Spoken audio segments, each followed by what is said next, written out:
Dans le livre des Nombres, au chapitre 13 et au verset 17, Moïse va envoyer les espions en Canaan pour qu'ils leur fassent un rapport. Et lorsque ceux-ci vont revenir, les choses ne vont pas se passer de la manière la plus extraordinaire qui soit. Vous connaissez peut-être ce passage, mais j'aimerais vous poser d'abord une question avant de le commenter. Il y a un paradoxe dans ce texte. C'est que le pays est à eux, Dieu le leur donne, mais pour autant, ils sont obligés de s'en emparer.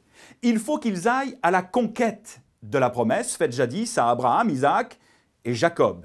Il faut qu'ils s'emparent du pays. Et ça, pour moi, dans ma relation à Dieu et dans mes lectures bibliques parfois, eh bien, je trouve que c'est un paradoxe. Comment se fait-il que si Dieu leur donne le pays, il faille qu'ils s'en emparent?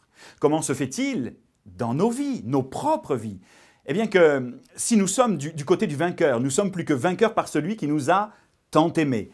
Nous sommes sauvés, passés de ténèbres à la lumière, de la mort à la vie, et que tout est disponible. Comment se fait-il qu'il faille nous battre parfois pendant de nombreuses années pour entrer dans nos promesses?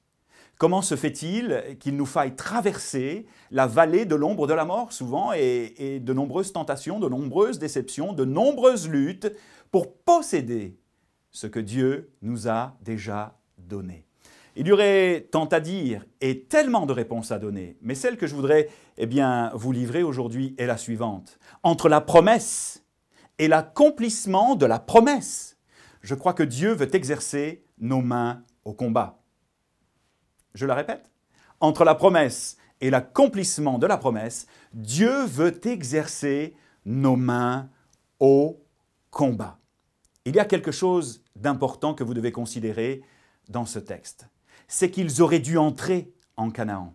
Ils auraient dû confronter les géants. Ils n'auraient jamais dû se fier aux apparences, mais plutôt se fortifier dans les promesses. Le premier conseil que je pourrais vous donner par rapport à la promesse que vous avez reçue, c'est de l'appeler, de l'attendre et de l'espérer. Entre la promesse et l'accomplissement de la promesse, il y a toujours parfois un délai plus ou moins long qui peut avoir tendance à nous décourager. Mais pendant ce laps de temps, Dieu travaille nos cœurs, nos caractères, notre patience, notre persévérance et veut nous amener, en exerçant nos mains au combat, à confronter les géants de nos vies. Pourquoi? Parce que si je ne les confronte pas, ces géants, si je ne les affronte pas, si je ne leur fais pas face, à l'image de nos Hébreux, eh bien ces mêmes géants risquent un jour de me voler la promesse, risquent un jour de m'empêcher d'entrer dans ma destinée. Et je crois que ça doit être, pour chacun d'entre nous, pour moi d'abord qui vous le prêche aujourd'hui, un positionnement de foi,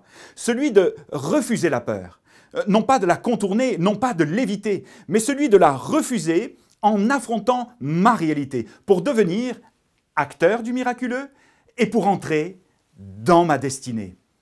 De quoi ont-ils eu peur en fait? Ils ont eu peur de géants, mais Dieu leur donnait la victoire. Il y a une chose qui va faire tout basculer, c'est que lorsqu'ils vont rentrer de Canaan, ils vont donner un constat sommaire assez positif. Mais il y a un mot qui va tout faire basculer, justement, ce mais, M-A-I-S. Le pays, Moïse, est extraordinaire. Oui, mais. Regarde les grappes de raisin. Oui, mais. Ce mais qui est une porte ouverte vers les impossibilités et une porte fermée vers les possibilités. Il y a dans nos vies, dans nos traversées du désert, entre la promesse et l'accomplissement de la promesse, dans ce laps de temps où Dieu exerce nos mains en combat, il y a dans nos vies des mais qu'il nous faut tuer, afin de rouvrir les portes qui sont fermées et de fermer celles qui sont déjà ouvertes, mais qui ne sont pas les bonnes portes.